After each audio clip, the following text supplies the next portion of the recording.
All right, looks like we're live.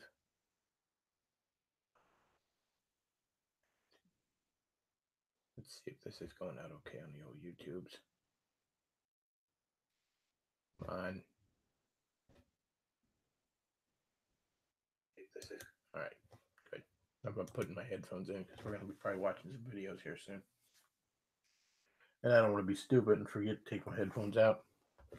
So, probably getting kind of sick, guys. So my voice might be a little rough. Hopefully, I'm not going to do too much DSP like coughing and snorting and honking and whatever else he does.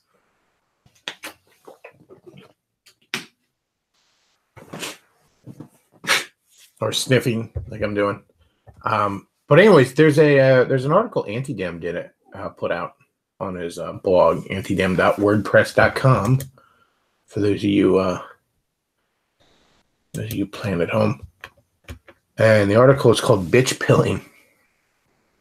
I want to read a little bit from this. Of late, the imperial capital comes with news of a setback. Our president seems to have made an embarrassing political misstep. The consequences remain unclear, but seems as likely as not to be temporary and not very hard to recover from. The exact details are, for my purposes, beside the point. When you read this in a few weeks or months or years, the incident will be old news and probably forgotten. My object is not to look at the event itself, but the reaction to it and why it bodes ill for we who cannot afford to lose. A reasonable reaction to hearing about all this might have involved public expressions of disappointment. It might have involved legitimate measured criticism. The president has made some real mistakes. He's done some things which I seriously disagree. And by no means am I saying he should be beyond reproach.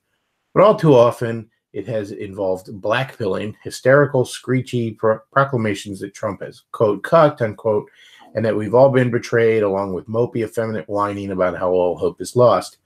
This has even crossed into the bizarre suggestion that the pro-white right would be better off supporting a Samoan hard leftist because she has been mildly critical of expansionist foreign policy, and a Chinese socialist apparently because the white race will be rendered far better prepared to face its future as the despised minority in what were once its homelands by becoming hopelessly dependent on government welfare.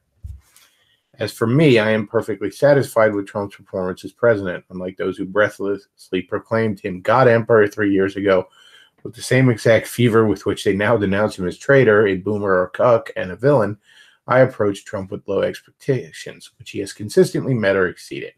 I never expected that he would be the solution to all our problems, merely that he would buy us some time while we prepared for what is coming.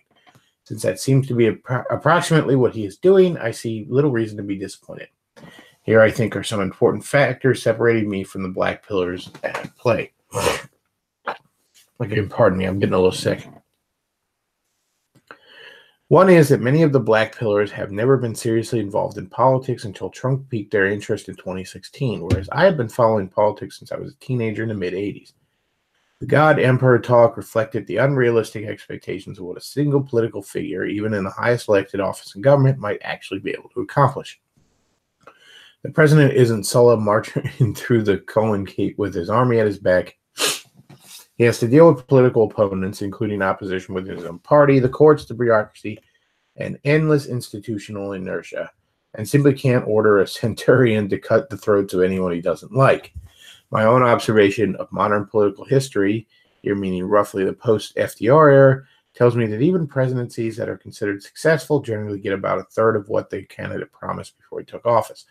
This holds true of both parties. Barack Obama got very little passed in his 8 years, especially considering that his one signature achievement, Obamacare, bore little resemblance to the much more ambitious government takeover of healthcare that he had in mind, and that his supporters expected when he was on the campaign trail. Bottom line is that politicians, left, right, and center, always promise more than they can really deliver. Whether it's intentionally or merely reflects candidates' own honest underestimation of the difficulty of getting anything done in Washington is immaterial. It's been that way for ages. It will continue to be that way for as long as the current system stands. Related to this deep naivety on the part of black pillars about how the political game is played and what needs to be said and done in order to get even the third or so of his agenda that the president can get through enacted. This may seem odd when describing people who take such joy in edgy nihilism that black pilling offers, yet one anonymous critic on my posting career forum got things exactly right when he noted, the dissonance right's plan all along was someone like Trump would seize power and fix everything while they cheered along from Twitter and racist podcasts. As outsiders, they never had the first clue it was necessary to wield political power or really how serious the situation truly was. No friends, no skin in the game, no experience with real life, way too much internet exposure. They would rather have a politician they dislike but feel emotionally disengaged from, because this leaves their comfortable pathologies undisturbed. If they were not losers, they would have something to focus in their lives other than the internet and Trump. I have yet to see a man with a family black pill like a morose child.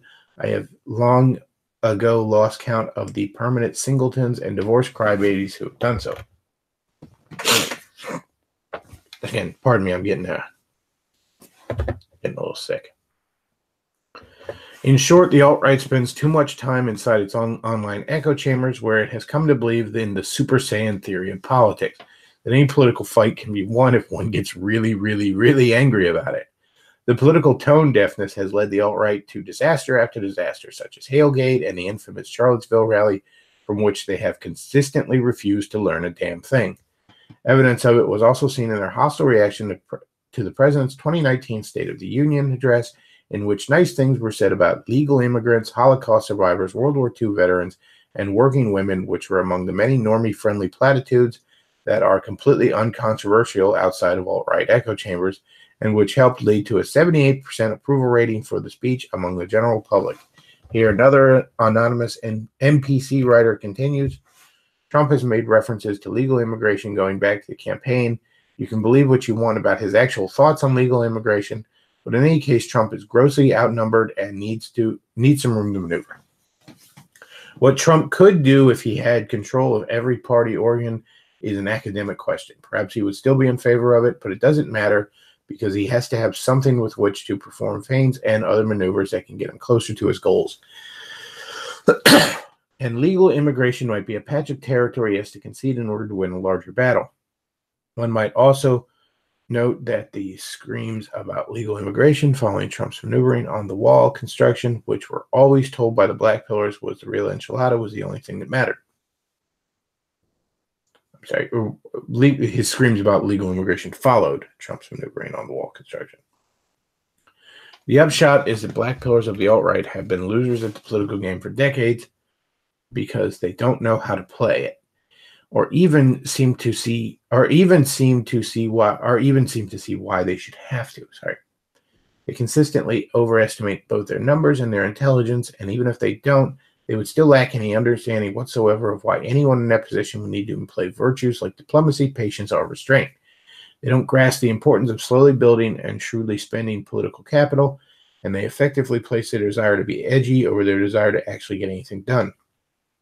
A fine example of this is Ann Coulter, a shrill, impetuous moron whose inability to self-censor or employ any tact whatsoever has led her to lose the ear of the president and any of the precious influence she might have had at one point on him, and might have helped her preferred policies become reality.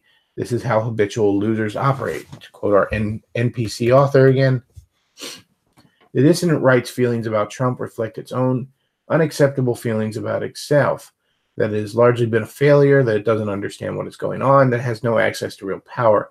Naturally, they resent the only politician who's done anything on their behalf. If you've never come across this sort of failure in real life, you know the type. The minute you try to help him with anything, his resentment towards you builds until it reaches a meltdown. This is because the effort to help him expose his personal flaws and threatens him with responsibility for his own failure. It pours from their bitter, derisive rhetoric about Trump, who has made the mistake of going to battle, literally risking his life and fortune, if you know anything about our establishment, on behalf of these losers. Those who can do to the best of their ability, often stumbling along the way. Those who can't critique, offering endless bitter complaints and Monday morning quarterbacking suggestions about what could have been done better. But the problem with any culture of critique, and black pillars certainly count as one, is that they do nothing to prove themselves worthy of power. People know this instinctively, which is why nobody is very enthusiastic about giving power to those who offer nothing but critique. And this is in turn why power plays by cultures of critique always end up either in them being crushed or or them taking power by default in a time of chaos, followed by an era marked both by extreme tyranny and tragicomic incompetence. Pardon me. When I have pointed this out to black pillars, I have often been told, partially when it comes to the Yang Gang / clown world memes currently in fashion in their circles, that I, quote, wasn't getting the joke. But I'm not here to joke. We have no need of unseriousness from those who would style themselves leaders of our movement and our people. To survive what is to come, we must become strong and worthy. With that will come a renewal of our dignity, self-respect, and ultimately hope. But we will achieve nothing of it by begging our current elites for scraps from their table. Neither will we achieve it with despair, which is a sin for a reason. Nor will we achieve it with snarky joking or ironic nihilism. None of these things help us, and I'm tired of having my time wasted with them. I'm not going to read the entirety of this. I'll skip ahead a little bit. Talks about, so what's the plan now? He says, the truth is black pillars don't have a plan. Notice him very interested in devoting their energy coming up with one or implementing it. Complaining is easy, planning is hard, and doing is even harder. Many deny that hard times are coming at all, not because deep down they really believe it, because acknowledging that it's coming and preparing for it would require effort and initiative, and they'd rather sit on their asses indulging in fantasies that some politician will come along and save them, maybe by smiting their enemies or maybe by handing them a welfare check. This is only partly explained by them being delusional. The other important element is that deep down they don't have the stomach for a long, hard fight. They are not happy warriors. They are normies in wolves' clothing. When the going gets tough, they retreat to the internet to post clown memes and beg a Chinese socialist for a handout. Whether they honestly believe that a system that hates them and wants them dead will actually pay them $1,000 a month to sit in their basements and post Nazi memes on social media is anyone's guess. But if they do end up getting it, I suppose it will at least be enough to lay in bed reminiscing about the good old days, fantasizing that new Hitler is coming to the rescue and waiting to share in the fate of the Boers, which is all they seem to be willing to do. So to them I say, you have proven that you can't lead and you can't follow, so get the hell out of the way. Stop poisoning the well with your mopey, pointless doom and gloom. Let men with chests and a measure of vision come to the fore. So that was most of Anti-Dem's blog post on all the blackpilling. Real quick, a couple of super chats. Spice Weasel sends $5. That's always happy to be able to listen live. I'm always happy to have you. And Spice Weasel also sends another $5. That's those who can do, those who can't teach, those who can't teach become journalists. Indeed. Yeah, this is sort of similar to a lot of stuff I've been saying. I sort of disagree with Anti-Dems.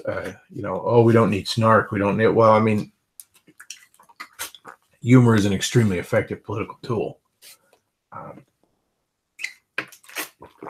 when it comes to changing people's mind, building things long term. In some ways, the alt-right, I don't know, even use that term, the dissident right, their greatest success came when they were funny.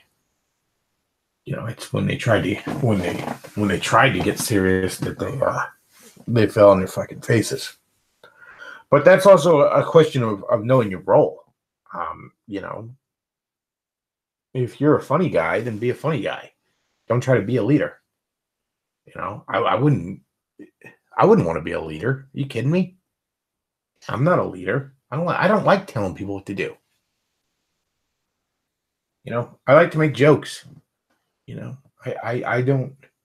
not a leader. I don't want to tell people what to do. I just, no.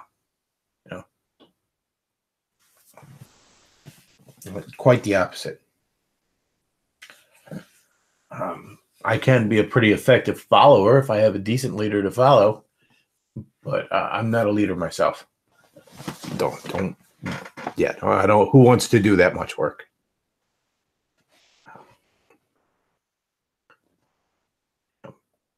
I mean, hell, past couple of days, twice have I been brought, in the middle of people's conflicts, like, people coming to me like, the people fighting on the Discord, right?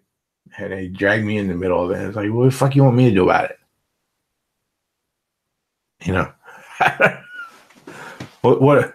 And then people coming to me like, dude, this one person and I had a falling out. Okay, what do you want me to do with this information? What do you expect me to do about this?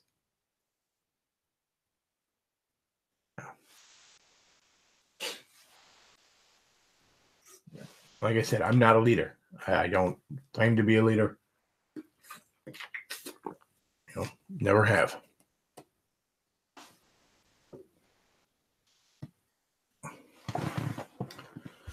Huh. In a lot of ways, the dissident right thing kind of reminds me of like the history of the religious right. Like the religious right was a major force in getting Reagan elected. Were they the only force? Were they even the biggest force? No. But nonetheless, there they were.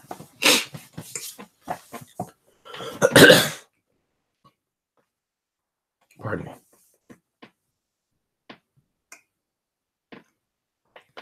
And a lot of them, when Reagan took power, they just sort of sat back and they thought, Big Daddy Reagan was going to give them everything they wanted.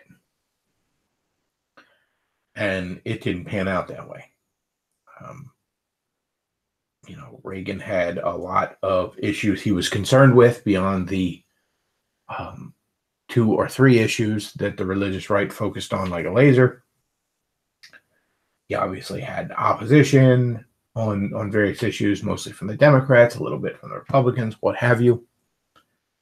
And it's not to say that Reagan didn't do anything for the religious right. He just, he wasn't, he wasn't their God emperor giving them everything they wanted. But unlike the dissident right, the religious right quickly adapted.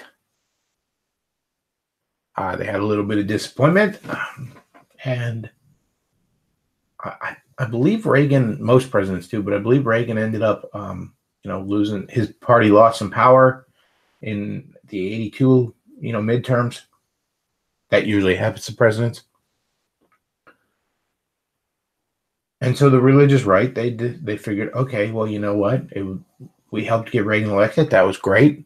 That was good. But we need to not just rest on that. And they formed grassroots, quote unquote, ministries, really political organizations. And they formed an infrastructure, and they got involved in the local GOPs all across the country. They got involved in local politics, and they made a lot of progress pushing their agenda.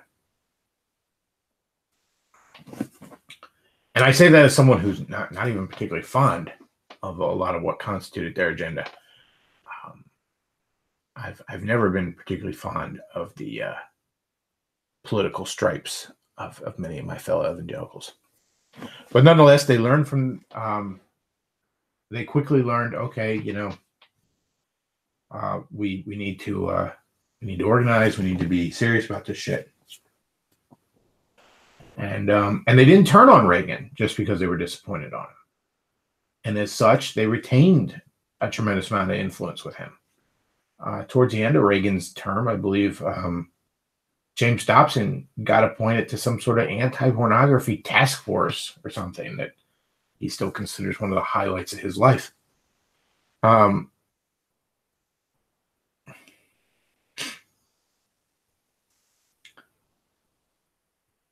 Like I said, they formed an infrastructure. They got involved in local politics.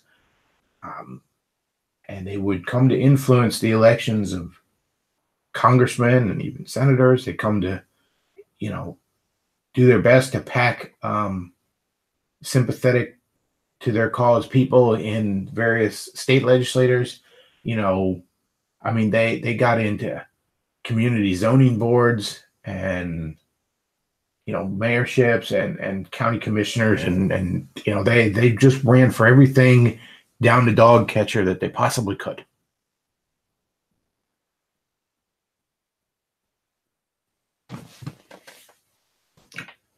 And they retained a tremendous amount of political power through the 80s, through the 90s, well into the Bush years. They didn't really see their power begin to crumble until around 06, when the neoconservative power in the Republican Party began to really crumble.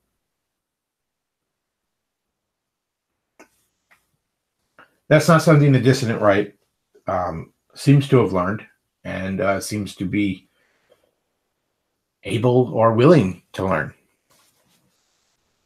I said election night on this channel.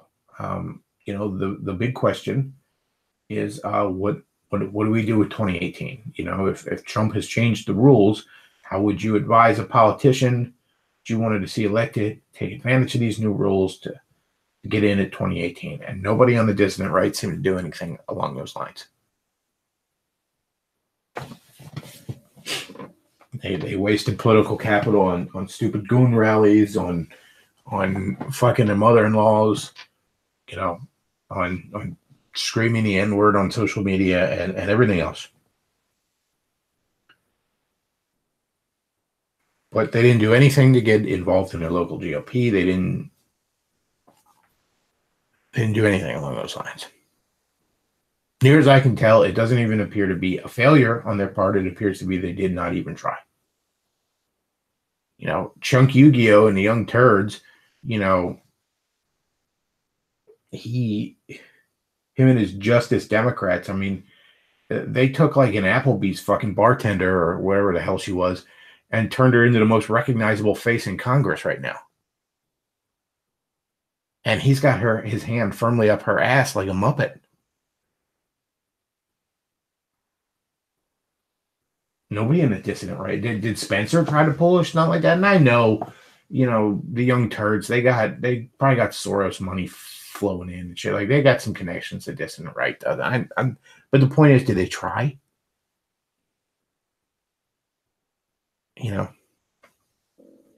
You're mad that Trump, wasn't giving you everything you wanted, but were you backing him up? Were you getting people elected into the House and the Senate that could back him up? I mean, up until a week or so ago, he's had to deal with this ridiculous bullshit witch hunt.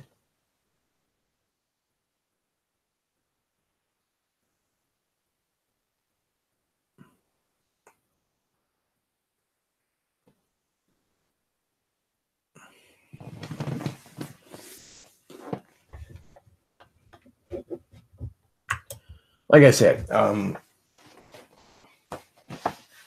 and now what? We're gonna hop on the Yang Gang? Come on. We'll just put a slap of a little, go into Photoshop and turn all those red hats in our memes into pink hats, and then Yang Gang, you want $1,000? Come on, guys.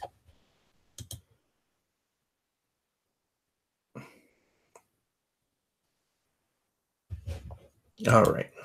Well,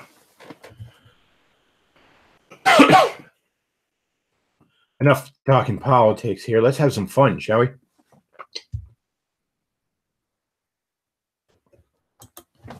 Let's have some fun. By that, I mean let's stare into the abyss. Let's see. I think y'all know where I'm going. At least maybe you do. I don't know.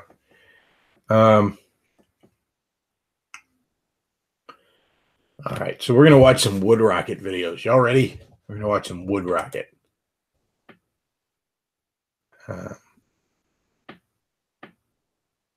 So I'm gonna check the chat here. So we got some potential Wood Rocket videos. One is Ask a Porn Star, weirdest custom videos.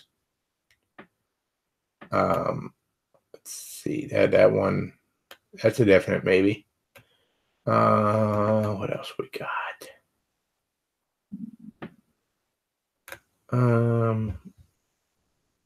Let's see. Looking for one that's going to be horrifying. Ask a porn star bad fan experiences. That might be interesting.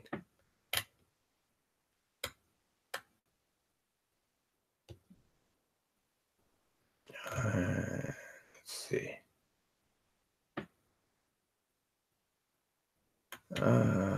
Going through. What do we got here? And ask a porn star, have you done fake incest porn? All right, so that's some topics we could play here. So we got fake incest porn, bad fan experiences, and weirdest custom videos. So press 1 if you want weirdest custom videos. Press 2 if you want bad fan experiences. And press 3 if you want... Oh, shit. I'm such a retard. What was the third one? What the hell was the third one again? God, I really do not feel well. Oh, yeah. Fake incest. 3 is fake incest. So 1 is weird videos, 2 is bad fan experiences, and 3 is fake incest. I'll give the chat a minute here. Press 5 to get off this crazy ride. No, there is no... There's no brakes on this train. There's no mercy in this dojo.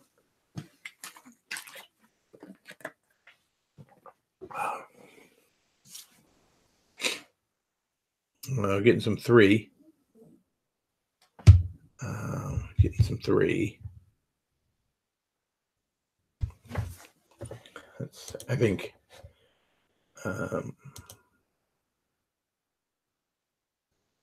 Everyone pray that we may die before the video plays. No, I told you there's no mercy in this dojo.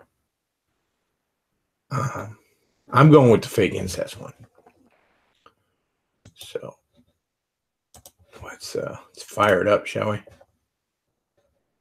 Screen share.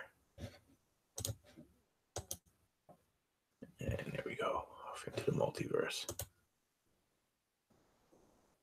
Fake incest porn.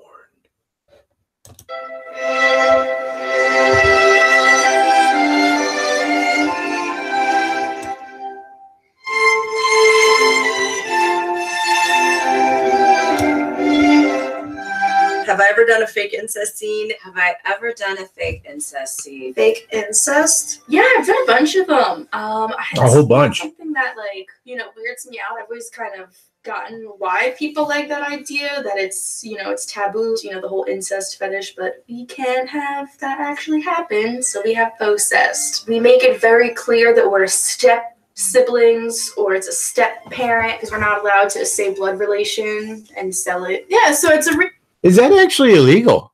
I was not aware that was illegal. really common fetish with porn these days to set up scenarios where someone's having sex with someone that's like their stepbrother or stepsister or like stepmom, where it's like kind of a relative but not actually blood related. The closest I've ever gotten is like stepbrother, stepsister, stepson. I did like stepbrother type scene recently, and in the scene it's like I'm the stepsister and our parents are now getting divorced, so I'm going to live with mom or something.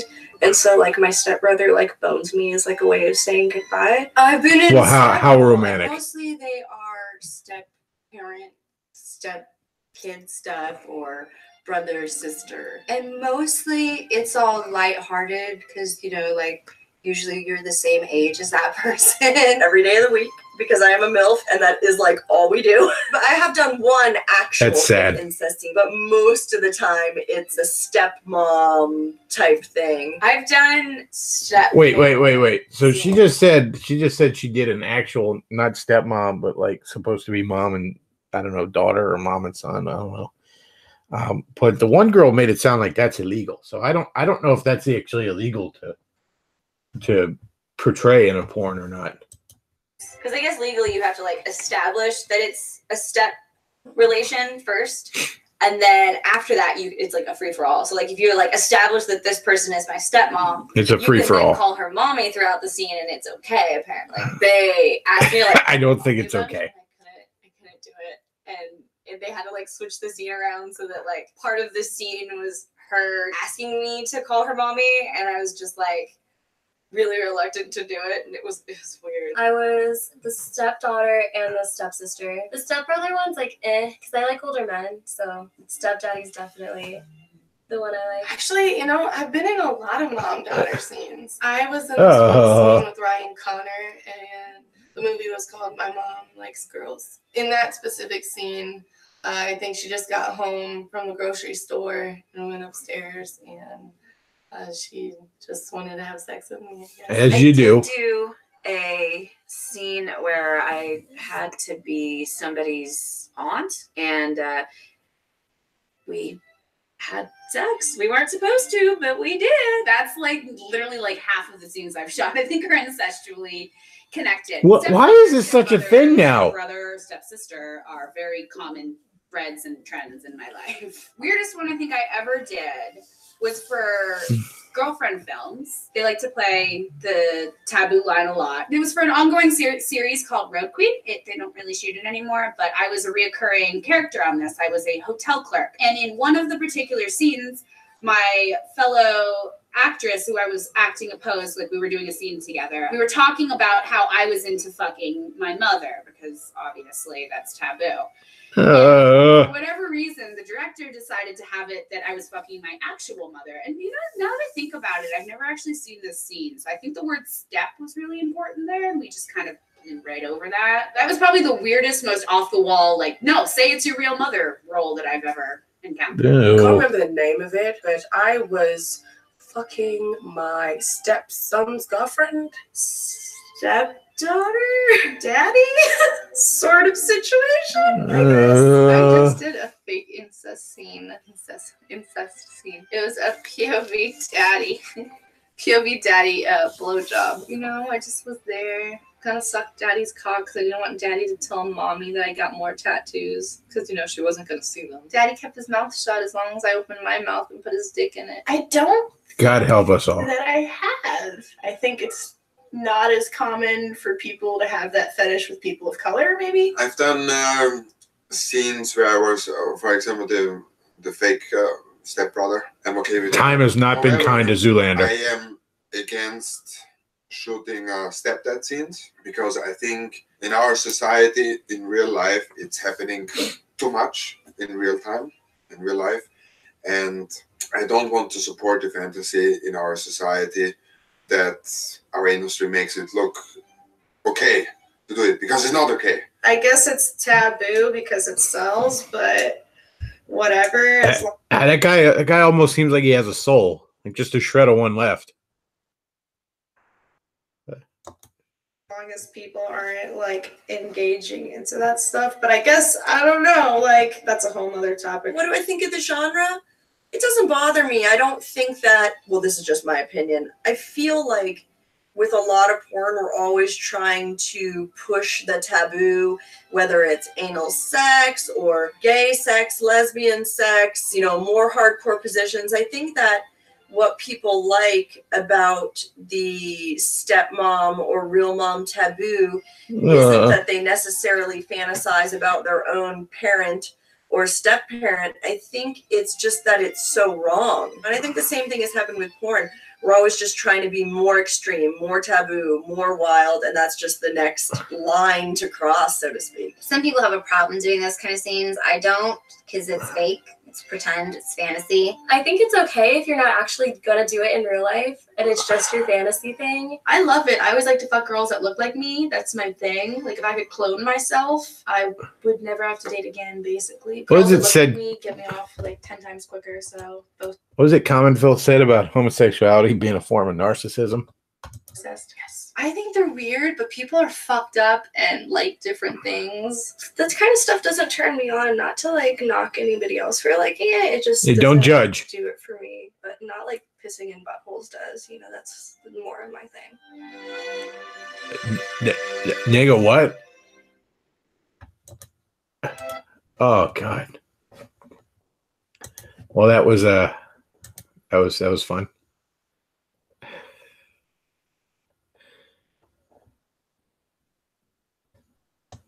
Oh, dude. That was fun. What else we got?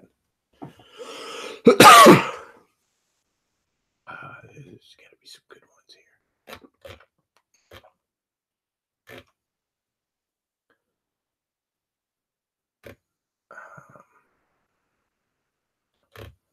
I'm gonna find us a fucking good one. Oh, here we got cuckold porn. We got ask a porn star cuckold porn. Here you go. There's the fucking zeitgeist of our time. Okay. How much time do I got?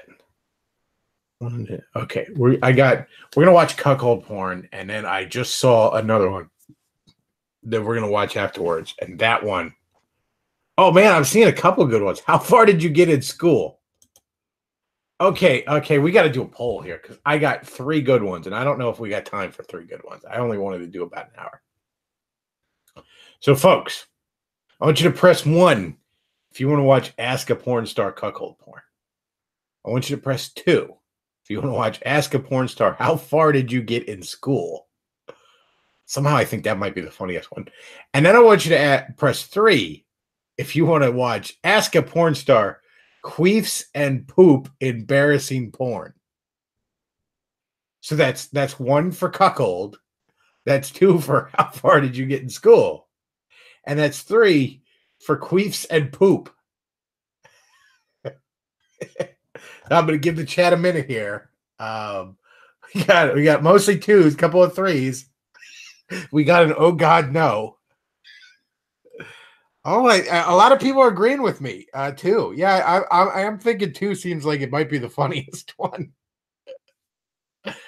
Oh, we're getting a couple of 3s, but mostly 2s. No one's jumping on the 1. No one jumping at. We got a 5. 5's not good. Shouldn't option 3 be 2? I see what you did there.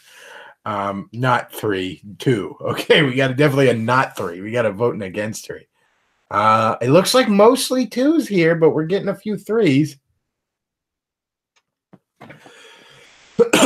All right, we're gonna go with 2. We're gonna go with 2. The people have spoken. Long live democracy. You got to give the people what they want. Let's see.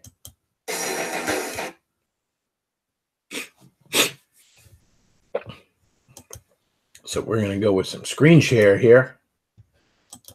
And boom, off into the infinity.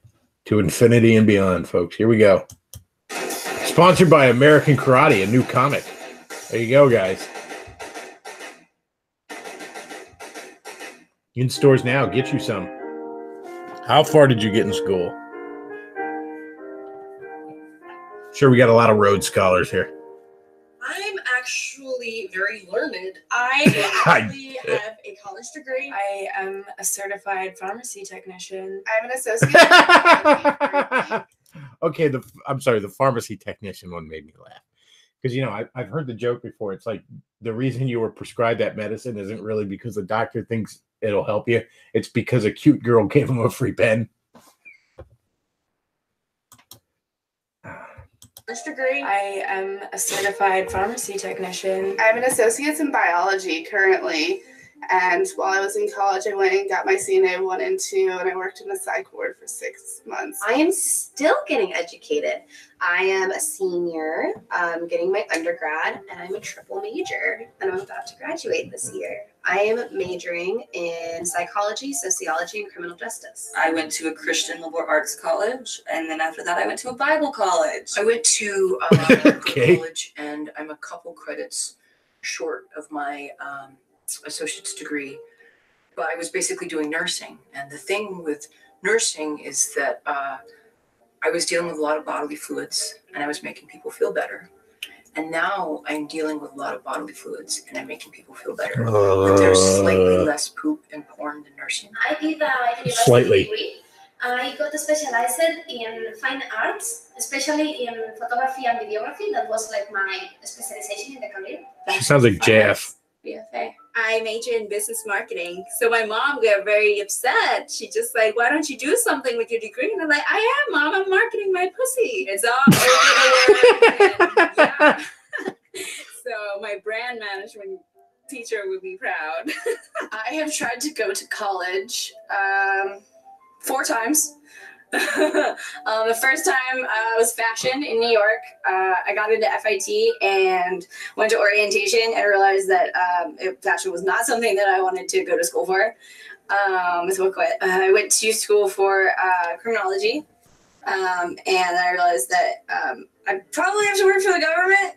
And so I didn't want to do that, so I quit that. And then I tried to go again for chemistry. Fucking government, am I right?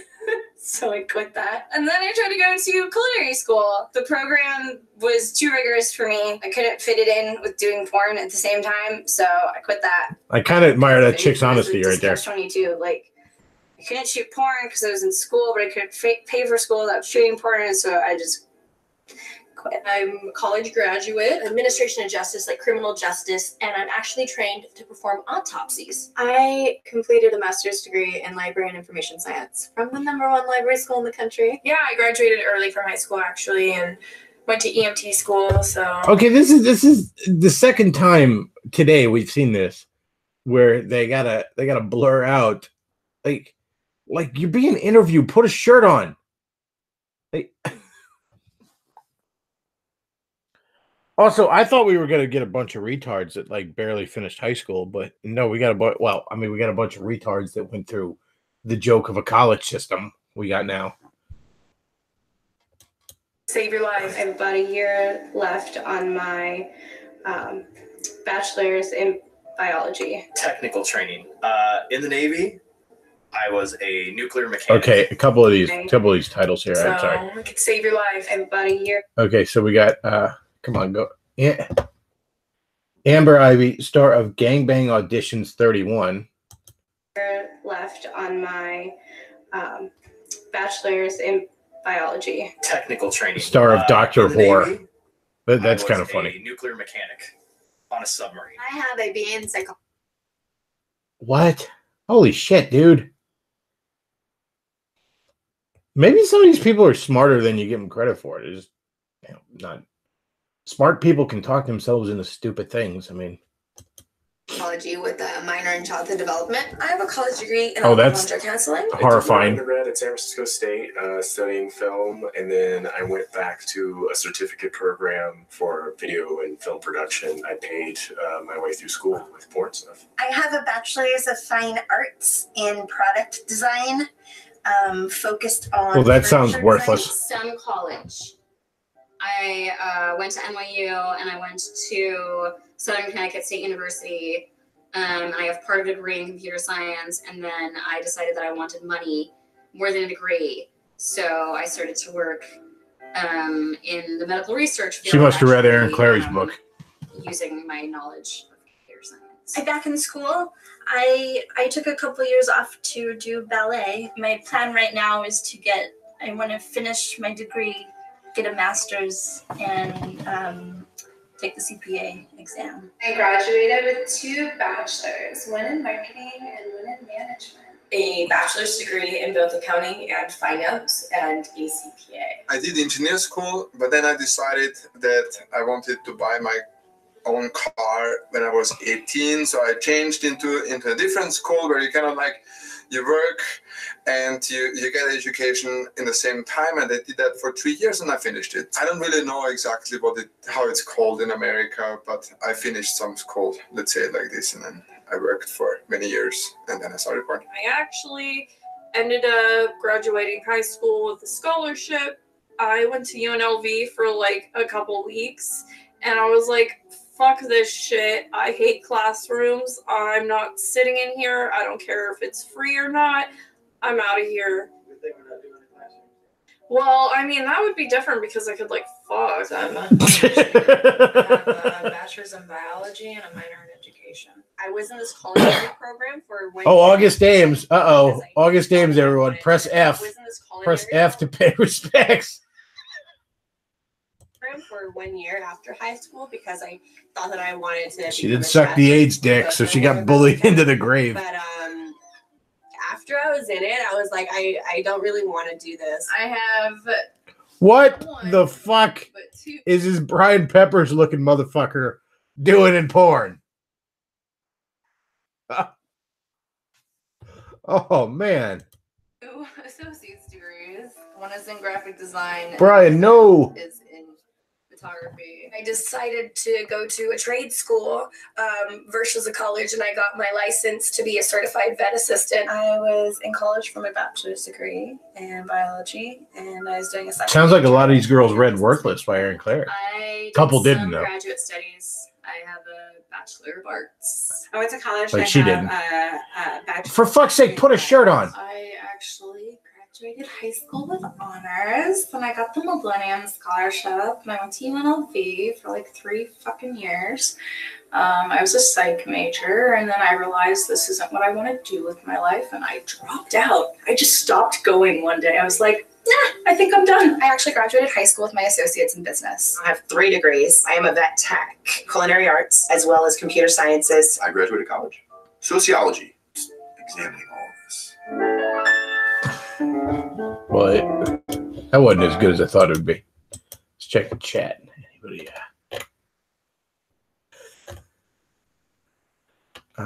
College degrees are required for porn now. Yeah, apparently. Lots of chicks who allegedly studied biology. Wonder if there's a connection.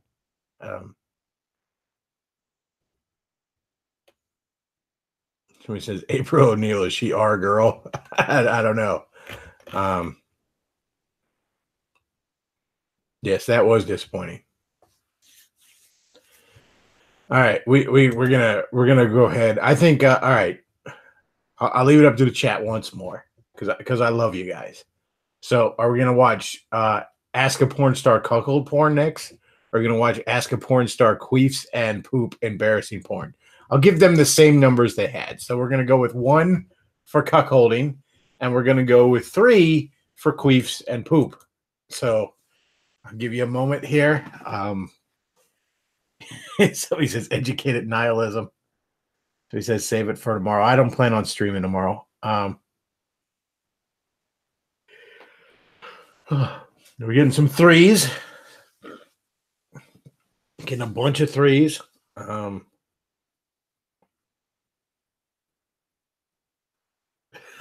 No chat, no, not the queef one. Oh, you got to vote against it then. Getting some 3s, getting a 1. I can't listen to this. Bye, guys. Don't look away. Deal with this now. My cat votes 1. Okay. All right, it looks like we're going with 3.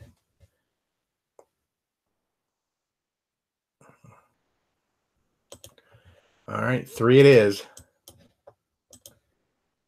You know, at least some of the women look somewhat decent in these. Those ones I watched the other day, man, those chicks were fucking busted. I mean, a lot of these aren't the best looking chicks, but man, the other day that was rough. All right, so we are gonna go ahead and screen share. Y'all shouldn't have taught me how to screen share. This is all your fault. All right.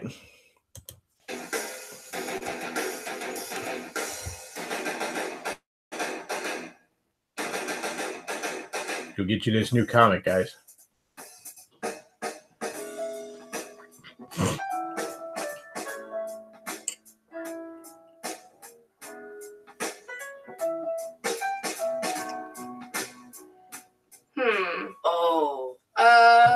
I've never really, no, I can't think of like an embarrassing, I don't get embarrassed, like I'm not afraid to like act like an idiot. I'm not surprised. Oh my god, I'm so clumsy. I feel like I make an ass out of myself all the time. All the time, you know, like if you're doing anal, maybe some poop might come out. You know, if you're, you know, sucking some dick and you're doing it a little bit too much, you know, you may throw up over the cock. It's a number of things, but you just kind of like, hey, whatever, wipe and go. You know what is sometimes embarrassing when when you come to a porn set, and you know, like you come in and you think you don't know the girl, you know, it's like, hey, very nice to meet you. My name is Mick, and then the girl says, you don't remember? You did my first boy girl scene ever, and then you're kind of like in an embarrassing situation. It's like, yeah. I'm just reminded of M. Bison here. Well, for you, that was your first boy girl scene. For me, it was Tuesday. Yes, I remember. Most of the time, after when the girl says like, "Do you remember?" Then you know, like everything is working in the brain. You know, it's like, I know, I'm supposed to know her, and then you think, from where do you know her? And then you kind of like look back 500, 625 and a half scenes, and then somehow it comes slowly. What a life! And then there is a moment, and you're like, all right, I remember. It was in the bathroom, and she had lingerie, and she was very quiet, and it was a one-time thing. Okay, my first gangbang, I didn't know, like, you're supposed to empty the saline out of the enema things. So it, like, really did the laxative effect, and I just, like, volcanoed shit, like, all over everybody. Oh, God! It was, like, the worst, and, like, I was crying in the bathroom. Probably the first time I put anything up my butt on camera. I didn't know that you could clean out your butthole. Nobody fucking told me this shit. They're like, here's an enema, go clean out. So I go in there, I put the enema with the solution and all that in there, and I'm like, okay, why am I shitting like crazy? And I couldn't stop shitting myself because I guess that's what enemas were made to make you do. But you're supposed to pour out the solution and just put water and clean your butthole. I was shitting in the bathroom and I thought that was that. Then we went to do the scene. It was a bondage scene, and it was like spur of the moment because I saw some toy and I was like, that looks really fun. I want to put it in my butt. And this is the first time I stuck anything on my butt on camera. I wanted to be clean. I did the exact opposite. I probably would have been better off not even putting any solution of any sort up my butt. The lady put her finger in there and then like the toy, and then like all of a sudden just like a bunch of shit came out. And it was really gross, but it was a learning experience. I had to do a cream pie scene. It was like one of my first scenes in the industry. Oh, I know this chick. Totally. She's the one from the meme.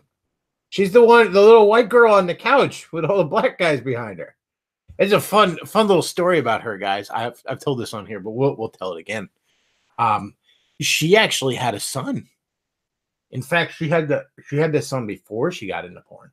And I say had because he's dead now.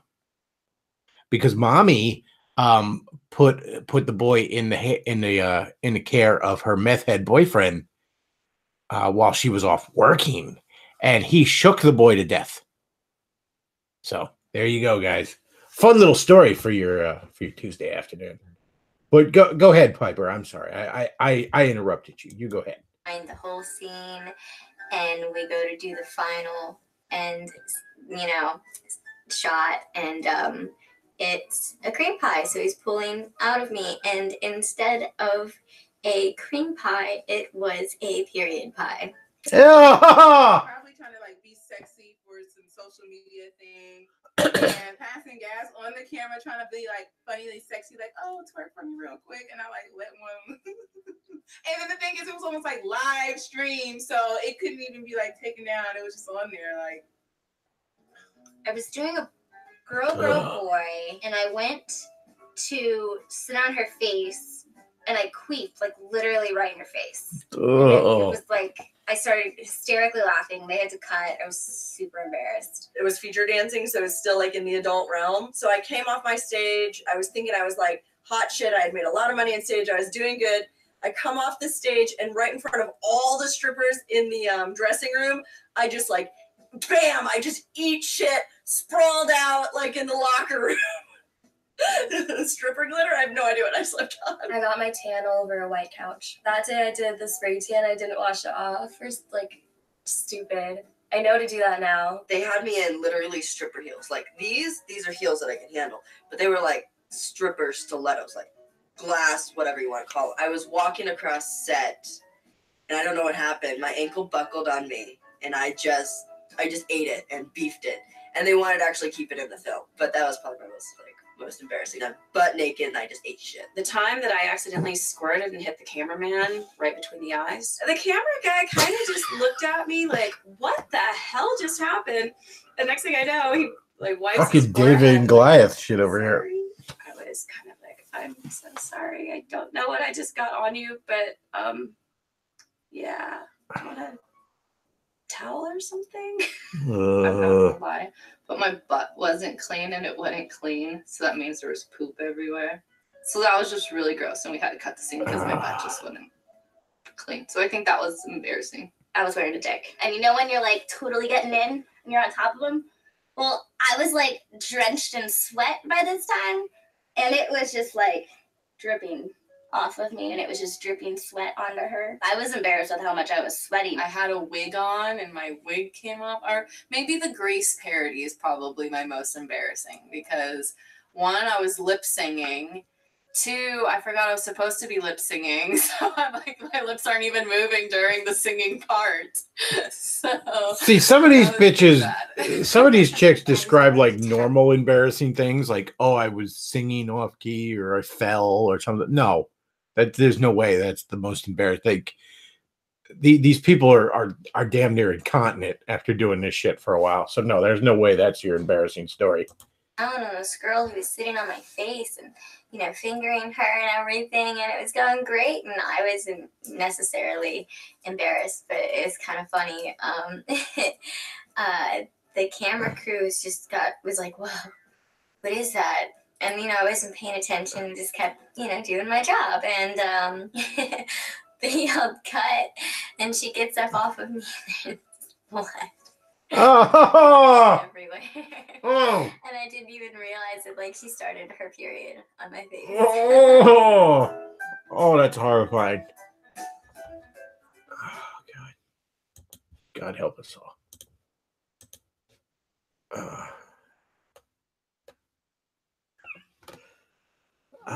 Let's see. People of the jet volcano. Yes, indeed.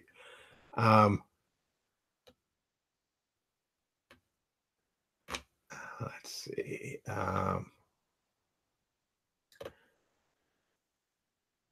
Somebody says a merciful fate for the child. You're probably not wrong.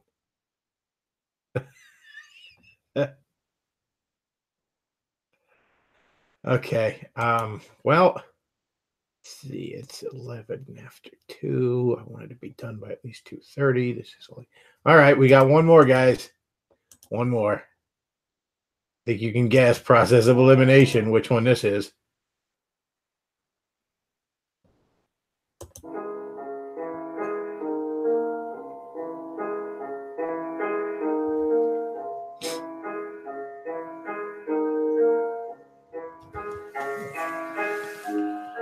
What is cuckold porn and have I done any? Okay, so cuckold porn is when it's like a couple and then you have sex, like one of the partners has sex with somebody else while like that person watches or like is sort of like humiliated by it or like on or around that person, I guess. I pretend guess. to be in a serious relationship with a person, usually married. Usually referred to as a beta male. A cuck slave boy. Little bitch. Generally considered inadequate sexually, not being worthy of her. Cuckolds are not real men. They are like little sissy bitches. And then in front of that person, I have sex with another person. A nice big alpha male. A stud or a bull who has a big dick and is beautiful and has a nice body and is great in bed. Dude with a bigger dick than the guy she's cuckolding.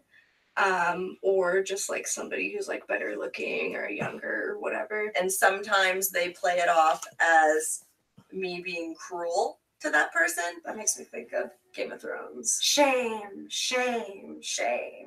And sometimes they play it off as that person enjoying watching me with the other person. And this is what they get off on when I allow them to. When I say it's okay for them to get off to it. And they really enjoy just having a This one's kind of boring. Woman in control and having fun and enjoying herself with the alpha males with the larger penises and the better sexual skills than the cuckolds have. I just think it takes them to a place that no one else will be able to do it. Like they're, maybe an authority figure or, in their workplaces, someone that people look up to, and it's like in the bedroom, they just That's one ugly ass woman. Taken advantage of and all of that. It's the only place they can really feel they can allow that to happen. So, and they love it. I've done lots of cuckold porn. I've done a couple cuckold scenes. I have done scenes like that. I would never be cuckolding anyone. I don't like to be mean during sex. I've done cuckolding in my real life for a while, so getting a dude on camera and just go into my own little zone and female domination. Love it. I've been in cuckold porn when I had sex with my wife and made the other person watch. When I was on cam, everyone wanted This to be was- my little bitch. And it's funny because I'm more submissive and I had to bring out my dominant side. Before I tried it, I didn't realize I would like it so much, but now This one's I kinda really, boring. Really like it. Also, the idea of just having someone there, like watching me get boned and like not being able to do anything about it is really cool. Yeah, you're pretty good with shit talking, dirty talking. So they like to hire me for, humiliation and dom and all that stuff. So I asked them what specifically they like being humiliated for, and then from there I'll either think it up on my own, or if they give me like a long drawn out script, then I'll go off of that. But the majority of the time it's making fun of their tiny little cocks or how they like to dress up in women's clothing. All right. and This one sucks. This one's just boring.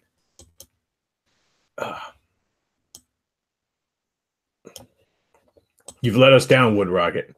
You've let us down.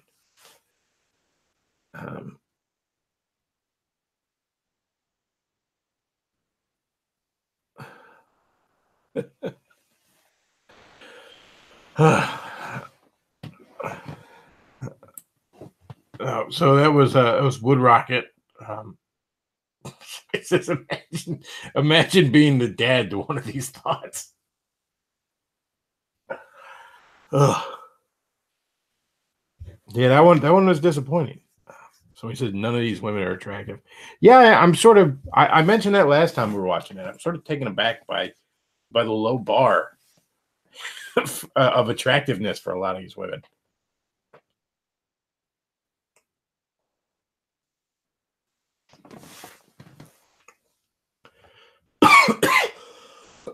Pardon me.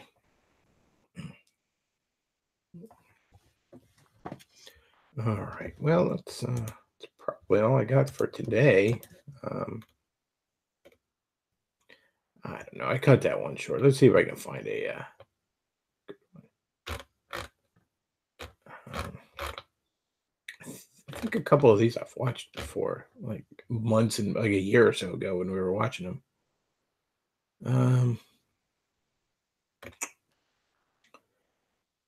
Yeah, none of these are looking good.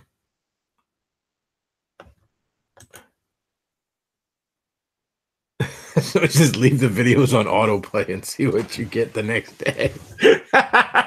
Just leave it on autoplay for a day. No, I don't think I want to do that. So he says, get some seat and try and feel better. Yeah, I'm gonna pick up some orange juice later today. All right. Well, that's probably it for today, folks. If you enjoy the show, do consider checking out the sponsor, Steve's Jerky, who I probably should have mentioned earlier. And also there's PayPal, Patreon, and Amazon wishlist, which are all ways you can support the show if you enjoy the show. And they are all greatly appreciated. And that's about it for today, folks. Thanks for watching. Bechtloff out.